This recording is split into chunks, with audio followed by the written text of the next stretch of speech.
1991 সালে কোরিয়ার দেইগু নামের একটি ছোট্ট গ্রামে ঘটে যায় এক মর্মান্তিক ঘটনা, যেই ঘটনা খবরের শিরোনামে থাকে কয়েক বছর ধরে। হঠাৎ করেই গ্রামের 5টি বাচ্চা গায়েব হয়ে যায়। তাদেরকে খোঁজার জন্য 30,000-এর চেয়েও বেশি সেনা এবং পুলিশ সার্চ অপারেশন চালালেও সেদিন তাদের খুঁজে পাওয়া যায় না। এটি একটি মর্মান্তিক সত্য ঘটনা, আর সেই হৃদয় বিদারক সত্য ঘটনাই আজ তোমাদের শোনাবো। টিপিক্যাল থ্রিলার মুভির চেয়ে এখানে প্রাধান্য পেয়েছে সেই মানুষগুলোর ইমোশন যারা এই কেসটাতে সাফার করেছে। এই মুভিটি তাদেরকে উৎসর্গ করেই তৈরি। তো হ্যালো ফ্রেন্ডস, ওয়েলকাম টু ওর গপ্প।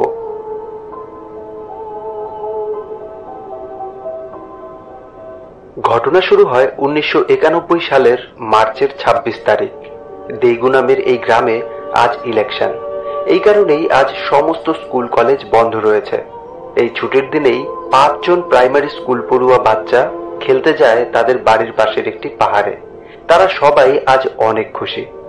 অন্যদিকে ওই বাচ্চাদের মধ্যেই জুংহো নামের বাচ্চাটির মায়ের বাড়িতে কাজ করার সময় বুকে এক অজানা ব্যথা হয়। সন্তানের জন্য চিন্তা হওয়ায় সে চলে যায় সন্তানকে খুঁজতে। কোথাও খুঁজে না পেয়ে সে বাকি বাচ্চাদের বাড়িতে কল করে, তবে জানতে পারে কেউই বাড়িতে ফেরেনি। তারা সবাই মিলে চলে যায় পুলিশ স্টেশনে মিসিং রিপোর্ট লেখাতে, কিন্তু পুলিশ এটা মানতেই পারে না যে একসাথে 5টি বাচ্চা গায়েব হতে পারে। তারা বলে দেয় হয়তো এখনো সব বাচ্চারা কোথাও খেলছে, সময় হলে সবাই বাড়িতে ফিরে আসবে। সব বাবা মাই যখন পুলিশকে জোর করে রিপোর্ট লেখাতে, তখন পুলিশ জানায় কমপক্ষে একদিন না কেটে যাওয়া পর্যন্ত তারা মিসিং রিপোর্ট লেখাতে পারবে না। এছাড়া আজ ইলেকশনের জন্য তাদের ওপর প্রচুর চাপ রয়েছে, তাদের বিন্দু মাত্র সময় নেই। এই বলেই পুলিশ তাদের সেদিন কোনো সাহায্য করে না। কিছুদিন কেটে গেলেও যখন কোনো বাচ্চাই বাড়িতে ফেরে না, তখন পুলিশ সমস্ত ফোর্স নিয়ে বাচ্চাদের খুঁজতে শুরু করে। খবরে ঘোষণা করা হয় যে এই বাচ্চাদের কিডন্যাপ করেছে, যদি সে নিজে বাচ্চাদেরকে ফিরিয়ে দেয় তাহলে তার সাজা খুবই কম করা হবে। অনেক খোঁজাখুঁজি করলেও তাদের কোথাও কোনো চিহ্ন খুঁজে পাওয়া যায় না। এখন এই কেসটি সমস্ত নিউজ চ্যানেলের একটি হেডলাইন হয়ে দাঁড়ায়। 3 সপ্তাহ কেটে গেলেও বাচ্চাদের কোনো খোঁজ না পাওয়ায় অসহায় বাবা মায়েরা আসে এক নিউজ চ্যানেলে। ওই চ্যানেলে এসে তারা জনসাধারণের কাছে আকুতি করতে থাকে তাদের বাচ্চাদের খোঁজ দেওয়ার জন্য। আর এখানেই আমাদের পরিচয় হয় কং নামের এই ব্যক্তির সাথে, যে এই নিউজ চ্যানেলের একজন সাংবাদিক এবং প্রডিউসার। তবে তার মধ্যে মানুষের ইমোশনের জন্য কোনো জায়গা নেই। তার কাছে সবচেয়ে দামি হলো একটা কেসে কতটা ড্রামা আছে সেটাকে স্টোরি বানিয়ে বিক্রি করে নিজের কেরিয়ারকে আগে নিয়ে যাওয়াই তার কাছে প্রধান কাজ। এদিকে পুলিশ স্টেশনে মানুষ কল করে তাদের নানা রকমের থিওরি জানাতে থাকে। কারো মতে বাচ্চাদের নর্থ কোরিয়ার সেনারা তুলে নিয়ে গেছে, তো কারো মতে তাদের এলিয়েন নিয়ে গেছে। এমনই সব অদ্ভুত ঘটনায় দিন কাটতে থাকে। এরপর আমাদের পরিচয় হয় ডিটেকটিভ পার্কের সাথে। সে সমস্ত বাচ্চাদের বাড়ির টেলিফোনে কল রেকর্ড এবং ট্রেস করার ব্যবস্থা করে দেয়। সাথে তাদের বুঝিয়ে দেয় এই বাটনটা প্রেস করলেই কল ট্রেস হবে। পুলিশ এবং বাচ্চাদের পরিবার সমস্ত চেষ্টাই করতে থাকে। বাচ্চাদের পোস্টার চারিদিকে ছড়িয়ে দেয়, এমনকি তারা এক তান্ত্রিকের কাছেও যায় বাচ্চাদের খোঁজ পেতে। তবে তাদের সমস্ত চেষ্টা করেও বাচ্চাদের খুঁজে পায় না। এভাবেই দিন যায়, মাস যায়, কেটে যায় বছরের পর বছর। হারানো বাচ্চাদের কথাও সবাই ভুলে গিয়ে কাটাতে থাকে তাদের সাধারণ জীবন। ভুলতে পারে না শুধু এই 5টি বাচ্চার পরিবার, তাদের সন্তানকে খোঁজার এই লড়াই অবিরাম চলতেই থাকে। এভাবেই 5টি বছর কেটে যায়। দেখানো হয় কং নামের ওই নিউজ চ্যানেলের প্রডিউসার একটি ডকুমেন্টারি বানানোর জন্য অ্যাওয়ার্ড পেয়েছে। তবে তার এই খুশি ক্ষণিকের। এরপরেই তার উপর একটি এনকোয়ারি বসে, কারণ সে ডকুমেন্টারি বানানোর জন্য ইচ্ছে করে হরিণদের খাবার বন্ধ করে দিয়েছিল, যাতে সে হরিণদের খাবারের অভাব নিয়ে একটি ডকুমেন্টারি বানাতে পারে। এই জন্যই তাকে শাস্তি স্বরূপ সিওল থেকে ট্রান্সফার করে দেওয়া হয় দেইগু নামের ওই ছোট্ট গ্রামে।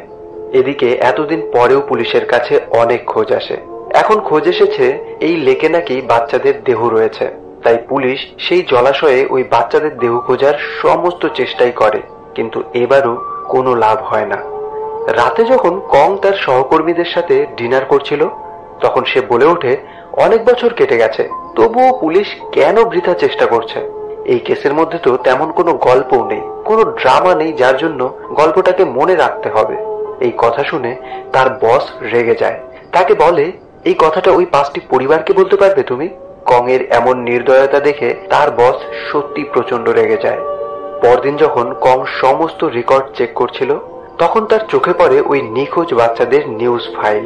কৌতূহলবশত সে সমস্ত ভিডিও টেপগুলো ভালোভাবে দেখতে থাকে। সেখানেই দেখতে পায় এক লোকাল কলেজ প্রফেসরের ইন্টারভিউ, যেখানে প্রফেসর বলেছে ওই দিন ইলেকশনে বাধা সৃষ্টি করার জন্যই বাচ্চাদের কিডন্যাপ করা হয়েছিল। তবে কিডন্যাপ করার পর কোনো এক ভুল কিছু হয়ে যায়, আর তাই জন্যই বাচ্চারা বাড়ি ফিরতে পারেনি। এই ইন্টারভিউটা কং বারবার দেখতে থাকে। এরপর সে সোজা চলে যায় ওই প্রফেসরের সাথে দেখা করতে। সে সরাসরি বলে ওঠে প্রফেসর যে বাচ্চার মা বাবাকেই দোষী মনে করে, সেটা তার ইন্টারভিউ দেখে সে বুঝতে পেরেছে। প্রফেসর কংকে নিয়ে যায় তার রুমে, যেখানে সে এই নিখোঁজ বাচ্চাদের নিয়ে নিজেই ব্যক্তিগত ইনভেস্টিগেশন চালাচ্ছে। সে কংকে বলে এই ছোট্ট গ্রামে বাচ্চারা সারাদিনই খেলে, মাঝে মাঝে তো তারা সকালে বেরিয়ে একদম সন্ধ্যায় বাড়িতে ফেরে। কিন্তু ওই দিন বাচ্চারা খেলতে যাবার কয়েক ঘন্টা পরেই জুংহুর মা তাদেরকে খুঁজতে বেরিয়ে পড়ে। এমনকি বাচ্চারা যে নিখোঁজ হয়েছে এই কথাটাও সে সবার প্রথমেই বলে। এরপর সে একটি কল রেকর্ডিং শোনায়, যেখানে নিখোঁজ হবার 2 মাস পর জুংহো তার বাড়িতে কল করেছিল। তবে তার মা খুবই শান্ত গলায় শুধু 2টো প্রশ্ন করে, তুমি কি জুংহো? উত্তর হ্যাঁ আসার পর জিজ্ঞেস করে, তুমি কোথায় আছো? কোনো উত্তর না পেয়ে কিছুক্ষণ চুপ করে থেকে ফোনটা রেখে দিয়েছিল। প্রফেসর কংকে বলে, যার সন্তান 2 মাস ধরে নিখোঁজ রয়েছে, সেই মা কি সন্তানের ফোন পেয়ে এতটা শান্ত থাকতে পারে? আর কেনই বা সে ওই কল ট্রেস করার বাটনটা প্রেস করেনি? যদি করত তাহলে তখনই জুংহোকে খুঁজে পাওয়া যেত। অর্থাৎ নিশ্চয়ই এর পেছনে তাদের হাত রয়েছে। এই সবকিছু শুনে কং চলে যায় ডিটেকটিভ পার্কের কাছে। তাকে এই সমস্ত কিছু বলে। তবে পার্ক বলে সেদিন জুংহোর মা তার বুকে ব্যথা অনুভব করেছিল। তার মাতৃক সেন্সেই মনে হয়েছিল তার সন্তানের কিছু হয়েছে, তাই সে খুঁজতে গেছিল। সন্তানের নিখোঁজে মা বাবাকে দোষী মনে করার জন্য পার্ক কং এর উপরেই রেগে যায়। তবে কং এবং প্রফেসর এই কেসটা এত সহজে ছাড়বে না। তারা এই কেসের রহস্য উদ্ঘাটন করেই ছাড়বে। তাই তারা চলে যায় জুংহোর বাড়িতে। তাদের পরিচয় জানতে পেরেই জুংহোর বাবা তাদেরকে ঘরে নিয়ে যায়। তাদেরকে ছেলের ফটো অ্যালবামটা দেখানোর জন্য সেটাকে খুঁজতে থাকে। প্রফেসর দেখতে পায় একটি রুমে সিমেন্টের বস্তা এবং একটি বেলচা পড়ে রয়েছে, আর সেই রুমে নতুন মেঝে ঢালাই করা হয়েছে।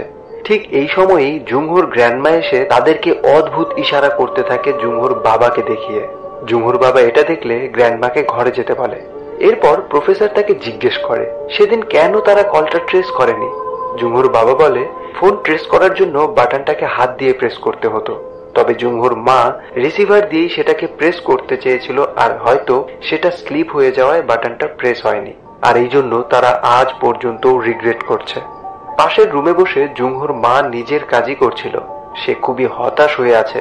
সন্তানের ব্যাপারে এসব আলোচনাতেও তার কোনো রকমের আগ্রহ নেই। এসব দেখে প্রফেসরের খুব একটা সুবিধের মনে হয় না। বেরিয়ে আসার সময় সে তাদের টয়লেটে যেতে চায়, কিন্তু অবাক করা বিষয় হলো সাথে সাথেই জুংহোর বাবাও পাশের টয়লেটে চলে যায় এবং সেখানে গিয়েও তার সাথে কথা বলতে থাকে। আর সেখান থেকে তারা জুংহোর বাবার প্রতি একরাশ সন্দেহ মনে নিয়ে ফিরে আসে। প্রফেসর হঠাৎ করেই বলে ওঠে বাচ্চারা সেদিন পাহাড়েই যায়নি, তার আগেই তাদেরকে ধরে আনা হয়েছে। এটা শুনে জুংহো কিছুটা অবাক হয়ে যায়। রাতে তারা এই বিষয়টা নিয়ে আবার আলোচনা করে। প্রফেসর বলে জুংহোর বাবা তার টয়লেটে যাওয়া নিয়ে এতটা ঘাবড়ে কেন গেছিল। টয়লেটের বাইরে এসে সে দেখেও ছিল জুংহোর বাবা টয়লেটের দরজাটা একটু খোলা রেখেছিল, যেখান থেকে সে উকি মেরে দেখছিল। এছাড়া পাশের টয়লেট ছিল মহিলাদের, তবুও সে কেন ওই টয়লেটে গেল? সাথে ওই বৃদ্ধার এমন অদ্ভুত ইশারা। এইসব কারণেই প্রফেসর সন্দেহ করে ডেড বডি জুংহোর বাড়িতে ওই টয়লেটেই রয়েছে। পরদিন কং এই সব তথ্য নিয়ে যায় ডিটেকটিভ পার্কের কাছে। পার্ক তাকে বলে এই দুনিয়াটা খুবই নিষ্ঠুর, তাই বলে এক বাবা মায়ের ওপর সন্দেহ করবে? হৃদয় বলেও তো কিছু একটা থাকে, তাই না? আসলে কং কিন্তু এই বাচ্চাদের খুঁজে বের করা বা তাদেরকে ন্যায় বিচার দেওয়ার জন্য এসব করছে না। তার ওই মিথ্যে ডকুমেন্টারির অপবাদ কাটাতে এমন একটা জটিল কেসের সমাধান করে পুনরায় সিওল শহরে কামব্যাক করতে চায়। আর এই জন্যই কং ঠিক করে নেয় সে এই সব কিছুই নিউজ চ্যানেলে বলবে। তবে তার বস এটা শুনে রেগে যায়। এত সেন্সিটিভ একটা বিষয় কোনো প্রমাণ ছাড়া টিভিতে দেখানোর রিস্ক তারা নিতে পারবে না।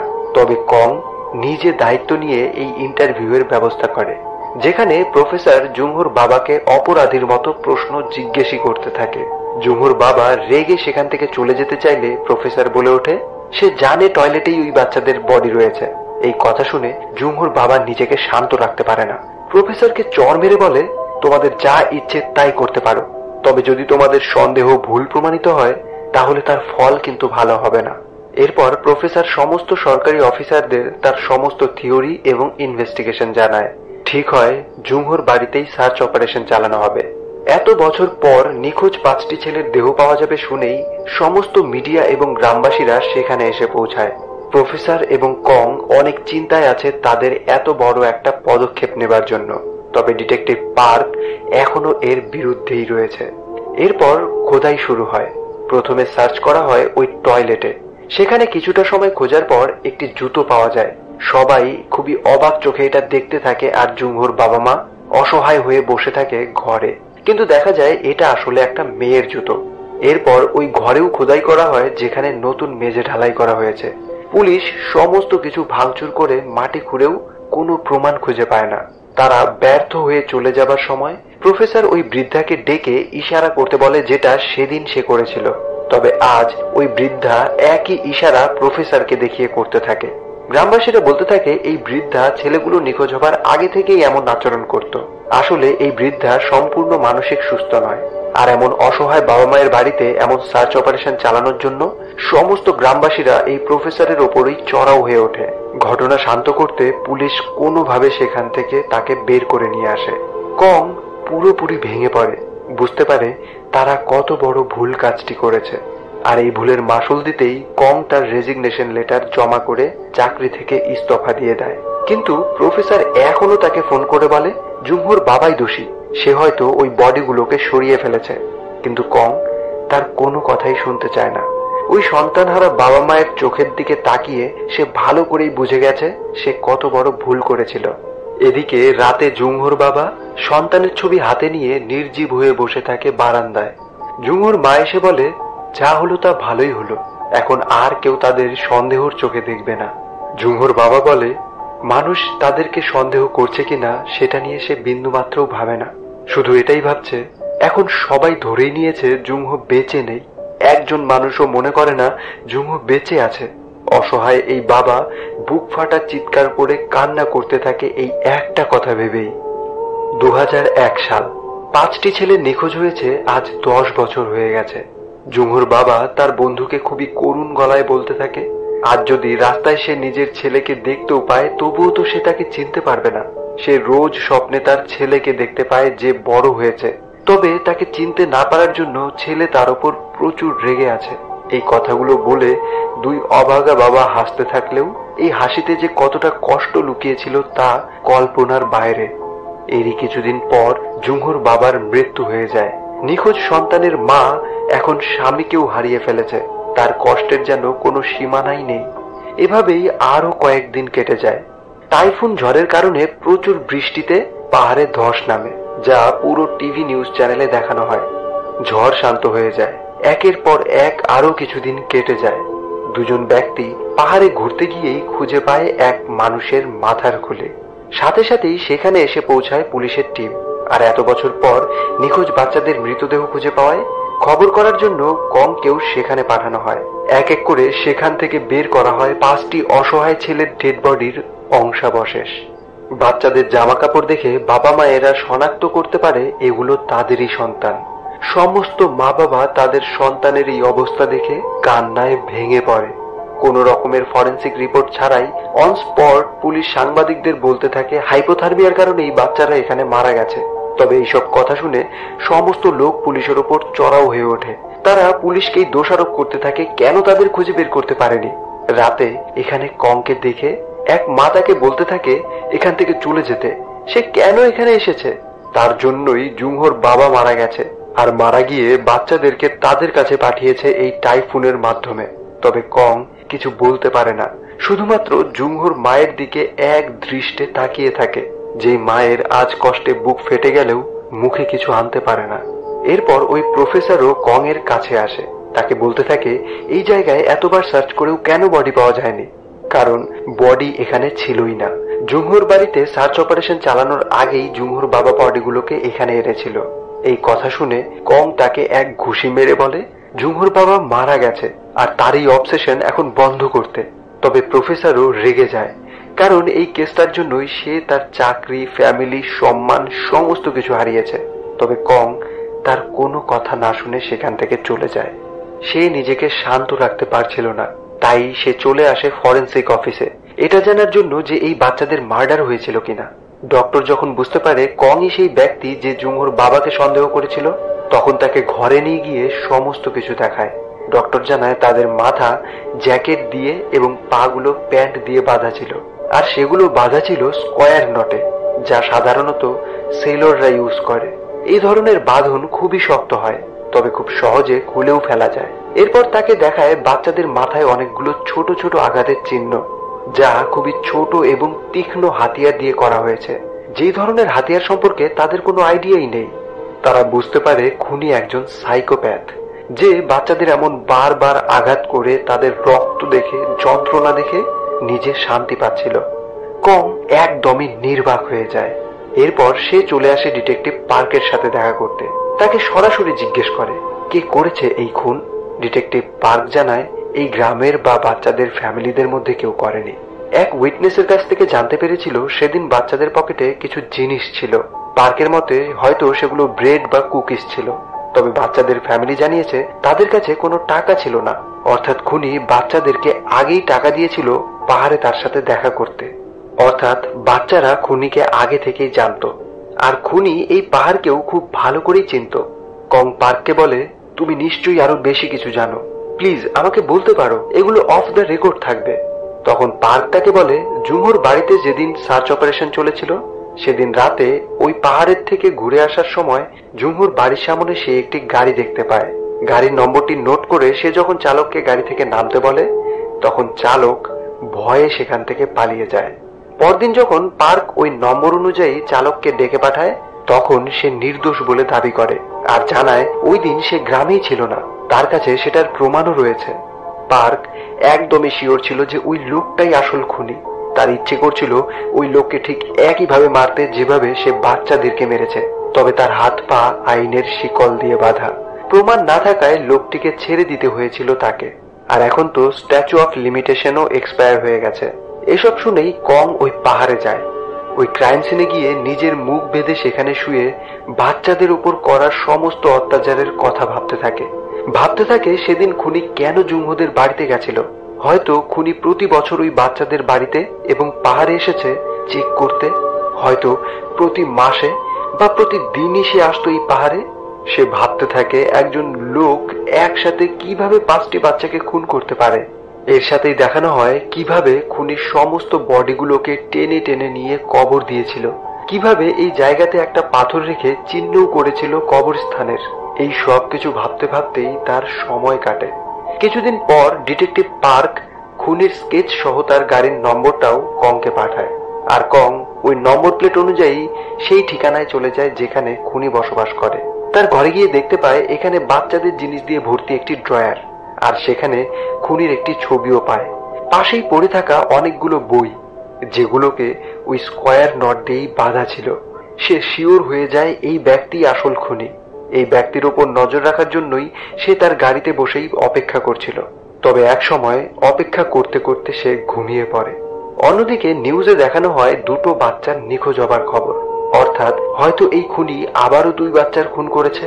এদিকে লোকটি তার বাড়িতে এসে বুঝতে পারে তার অবর্তমানে কেউ তার ঘরে ঢুকেছিল তল্লাশি চালাতে, তাই সে তাড়াতাড়ি করে বাইরে আসে। গাড়িতে ওঠার সময় কংকে দেখতে পায় ঘুমন্ত অবস্থায়।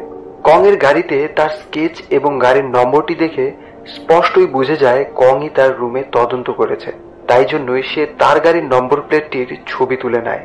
পরদিন দেখানো হয় কং এর মেয়ে স্কুলে এসে পৌঁছায় ওই খুনি।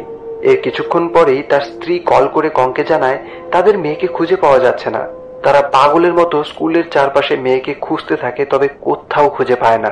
কিছুক্ষণ পরেই তাদের মেয়ে একটি গাড়ি থেকে নেমে তাদের কাছে আসে। মেয়েকে খুঁজে পেয়ে তারা অনেকটা স্বস্তি পায়, তবে মেয়ের পায়ে একটি বাঁধন দেখে জিজ্ঞেস করে এখানে কি হয়েছে।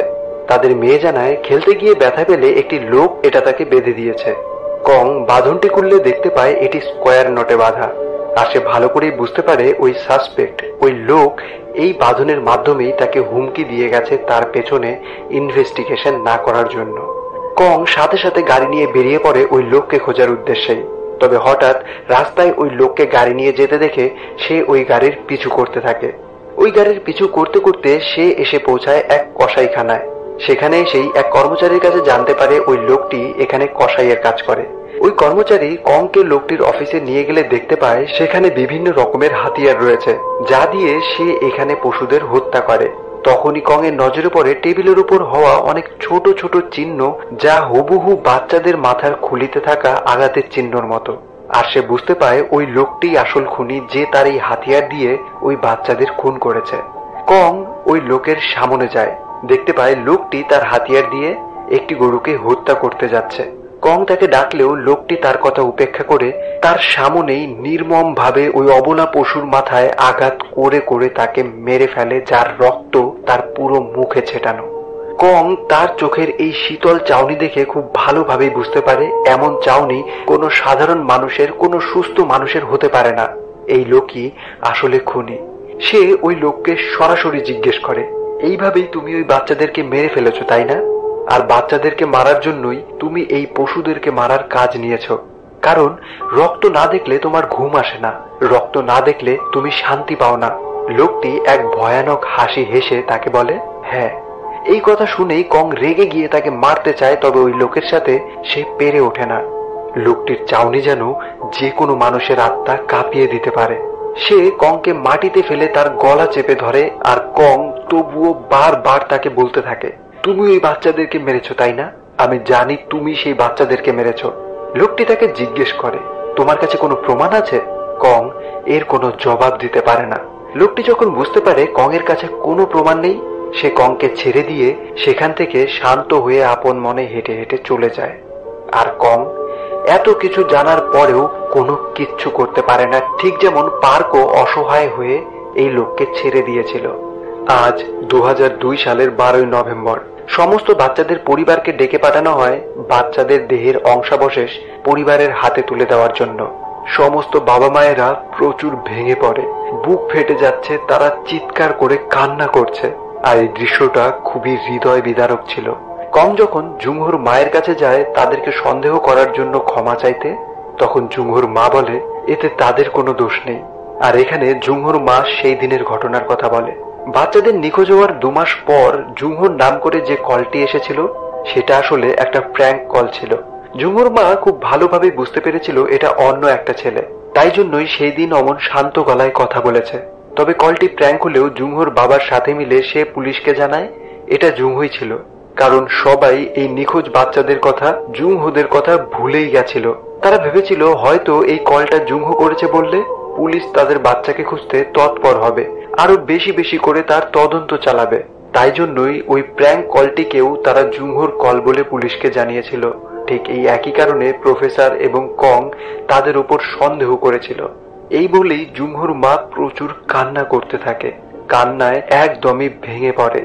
এরপর দেখানো হয় জুংহো এবং বাকি 4টি বাচ্চা ওই পাহাড়ে ঘুরতে যাচ্ছে। আর এবার যাওয়ার সময় জুংহো তার বাবাকেও তার পাশে দেখতে পায়। জুংহো এবং তার বাবা সহ বাকি 4টি বাচ্চাও হারিয়ে যায় সেই সুদূর পাহাড়ে। এখন জুংহোর বাবাও ওই সমস্ত বাচ্চার সাথেই রয়েছে মৃত্যুর ওপার দেশে। দৃশ্যটি যতটাই শান্ত এবং মধুর, ঠিক ততটাই মর্মান্তিক।